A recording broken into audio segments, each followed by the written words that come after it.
What if I told you that the most emotional, hilarious, and genuinely satisfying movie on Netflix right now doesn't feature a single superhero, no billion-dollar visuals, and not even a love story, and yet it leaves you with that lump in the throat feeling you don't get very often? I'm talking about Nonna, a film that's not here to blow your mind. It's here to warm your soul. And somehow that feels way rarer these days.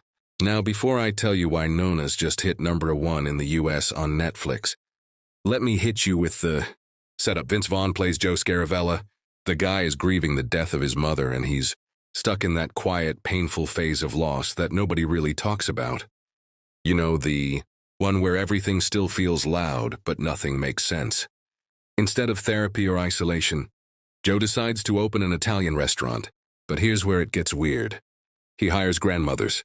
Real life, heavy-handed, no filter, cook it like the old country grandmas to run his kitchen. And not just Italian ones. He brings in nonnas from all over the world. Dominican, Nigerian, Lebanese, Ukrainian. Each one gets her own night. Each one serves the food of her people. And this actually happened. The movie is inspired by Joe Scaravella's real Staten Island restaurant, Enoteca Maria, which he opened in 2007. It's still running, by the way. It's not your typical business model. No five-star chefs. No corporate branding. Just grandmothers who've been feeding people since before Yelp was a thing. Joe's real idea was simple: preserve the memory of his mom by honoring the food of moms everywhere. And now Netflix has turned that story into a film that's part comedy, part culture, part culinary therapy. Now let's talk cast. You've got Susan Sarandon doing what she does best, being magnetic. Without trying, Lorraine Bracco brings a Bronx-level attitude that makes every line she says feel iconic. Talia Shire, yes. Adrienne from Rocky, plays a Sicilian Nonna with so much power in her stare she doesn't even need dialogue. And then there's Brenda Vaccaro and Linda Cardellini, who round out the ensemble with a mix of chaos and warmth that reminds you this kitchen isn't just making food, it's making peace with life. Stephen Chbosky directs it, and that's important. He gave us the perks of being a wallflower, and you can tell this guy knows how to balance silence, grief, humor, and hope in the same scene. Writer Liz Mackey builds a script that doesn't spoon-feed you emotions.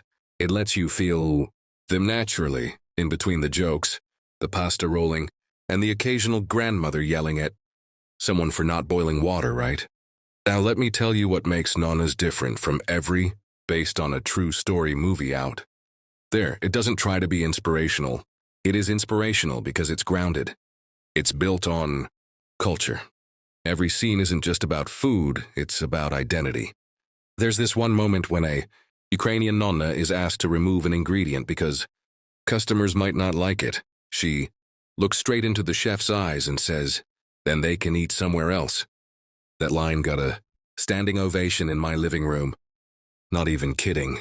And you'll love the scene where Vaughn's character tries to organize the kitchen like a modern restaurant. He makes a chart, a checklist, the whole deal. The nonnas laugh so hard they nearly kick him out. They don't do digital timers or molecular gastronomy. They taste with their fingers, adjust with instinct, and trust decades of experience passed down from mothers and grandmothers who lived through war, migration, and loss. One of the most powerful scenes? Vaughn finds an old notebook belonging to his mom. In it, he sees her handwriting. Beside recipe instructions, tiny notes like, "Don't overcook or it loses its soul, and serve this with a story, not a plate." You feel him break down, not in a dramatic Oscar way, but like a man who's realizing he never fully appreciated how much love went into the ordinary things she did. Behind the scenes, Netflix leaned hard into authenticity. The actresses were trained to cook the actual dishes they represented. Many of the Nonna's stories were based on real interviews from Enoteca Maria. Some of the recipes shown in the film, you can literally eat them at the restaurant today. This film didn't just borrow from life, it respectfully honored it. And look, I know some people think food movies are just feel-good filler, but Nonna's pushes that aside. It makes you question what we've lost in the race for fast, flashy, digital everything. It reminds you that the real Michelin stars are the burn marks, on Grandma's hands. That family isn't always blood. It's people who feed your soul when you forget you're hungry. Even the comedy lands hard. Like when one Nonna brings out a rolling pin, not to roll dough, but to smack someone for questioning her sauce. Or when Joe tries to substitute olive oil. Brands and sparks a 5-minute war in the pantry. There's even a scene where a Nonna refuses to cook because the radio is playing modern pop and she demands real music or no meatballs. The message? Grief doesn't need to be poetic. Healing doesn't need to be quiet. Sometimes it's loud. Sometimes it smells like roasted garlic. Sometimes it shows up in the form of a stranger's grandmother yelling at you for not eating enough. Nonna's is a comfort film with actual substance. It's not trying to impress critics, it's trying to connect with humans. And judging by how it's blown up on Netflix, I'd say mission accomplished.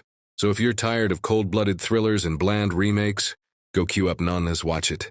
With your family or your roommates, or even just with a big bowl of something warm. This is Mocha Lava, and yeah, this one's personal. Hit like, drop a comment telling me what your, grandma used to make that nothing else could match, and don't forget to subscribe. Because we don't just watch movies here. We feel them, and sometimes we eat them too.